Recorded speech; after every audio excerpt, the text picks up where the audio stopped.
brainwash.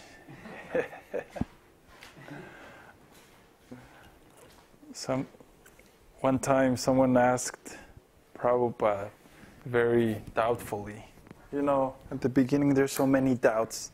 Is this a real thing or not? And like that. So someone asked, Prabhupada, I see that your disciples are being brainwashed. What is this, You're training them, you're brainwashing them. And Prabhupada replied very nicely, yes, it's a brainwash because their brain is very dirty. So we're doing this nice brainwash. They need it very nice, and they need it a lot, So this is what we do every day. We wash our brain. It's so dirty. And like just now we spent about an hour, a kīrtan, and then Viṣṇusahasranāma. I mean, that's a good brainwash. Good, solid, steady brainwash, Especially the hardest stains need serious scrubbing. So constant chanting helps a lot. The same with the rounds. So I guess it's time for any questions.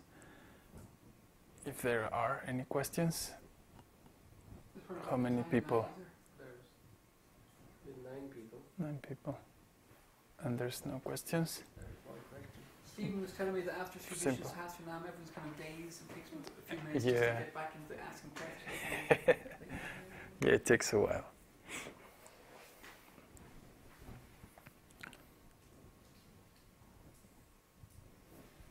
Is Divyesh connected? No. No? Okay. I wanted to reply to something from yesterday, but oh well. There's a question from Prasad. Mm-hmm. Yesterday, Bābājī mentioned about helping the bridge community by donation or by purchasing land nearby. Yes. Do you know of the current prices in the market there? Where is the location in Tamil Nadu? I am from Andhra Pradesh, the neighboring state. Ah, very nice. Because he's living in India then. I don't remember seeing in the map. I think he lives in the US, but he's from... Oh, I see, okay. There's so many variables at this point in time. We know that the land prices are very expensive. So this is because of this fake market in which everything is it's priced over the real price or too high according to the real value of land. So land is not a priority right now immediately, more like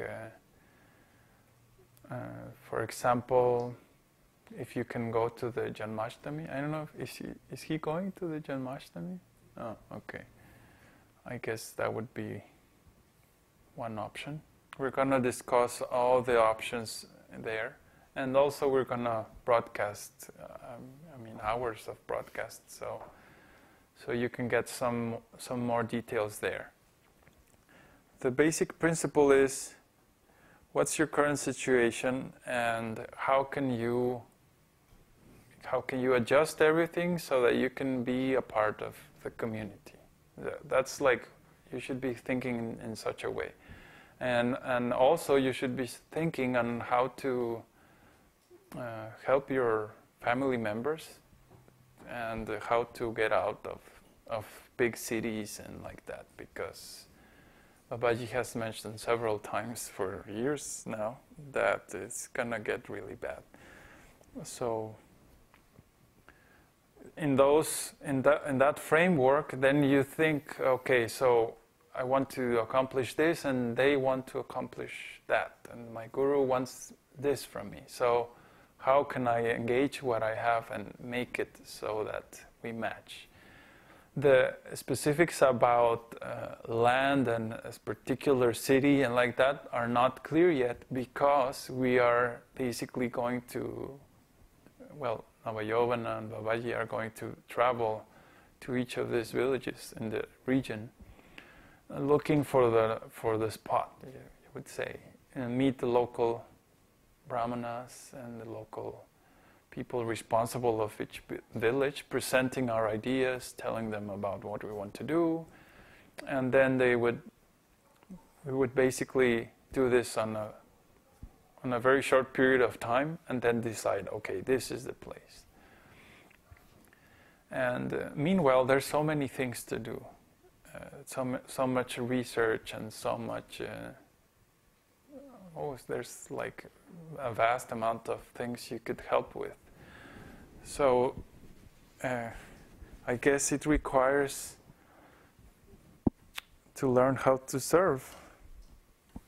I see that's the biggest challenge, especially at the beginning. We are used to being told what to do, or instructed and just follow instructions. In devotional service, that's the beginning. But as you mature in your service, you learn to serve by your own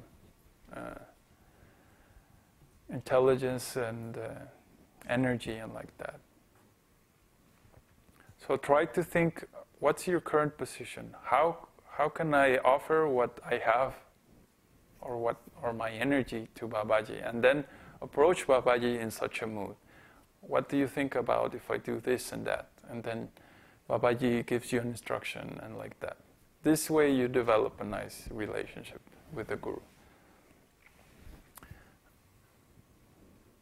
And that's my best advice for now. Unless anyone has something else to say. Find the gap and fill it. You want to? Okay, he said, find the gap and fill it. Or see the gap. Or see the gap. Well, you have to, yeah. Find and see. You have to be aware to notice. Is there any more questions? A question from Luciano. If a person in a Shudra position works focused on Krishna, he reaches perfection. Will he reach the same perfection as someone who preaches? Well, depending on what you define as perfection. Perfection could mean like get liberation and reach the spiritual world. In that case, both would reach perfection.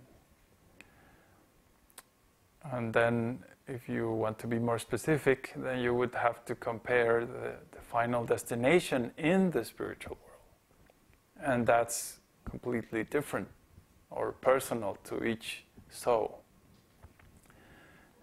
That someone is a Shudra or Brahmana or whatever doesn't determine their final destination. What determines their final destination is Krishna and their relationship of that particular jiva with Krishna.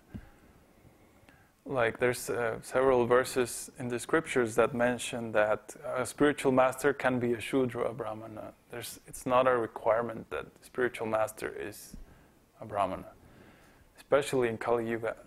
The requirement is that the Guru loves Krishna, that he can explain very scientifically the process of how to love Krishna. So, I mean, there's so many ways to answer your question. It all depends on so many variables, like the mood of the particular jiva, the soul who's serving Krishna. Is he in friendship? Is he in servitorship? In parenthood? Like that. There's no one applies for all, one size fits all answer, sorry.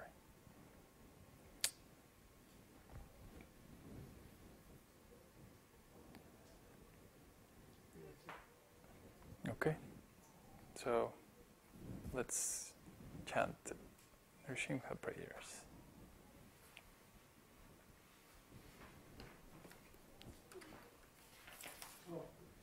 Oh, there is more?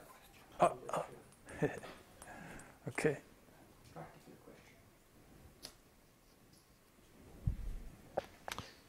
The question from Mother Christina.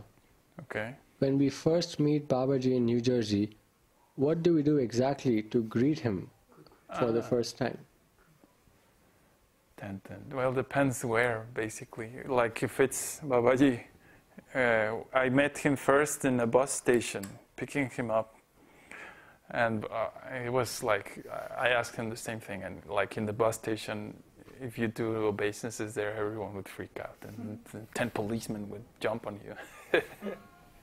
So basically it's according to the place, the circumstance, the context. The best is, of course, offer obeisances and be very respectful and like that. It's the only in the exception of being like in the airport, or especially, I mean, the airport in US, you offer obeisance. Oh man, we don't want to cause any big attention or something like that. So if it's outside the airport,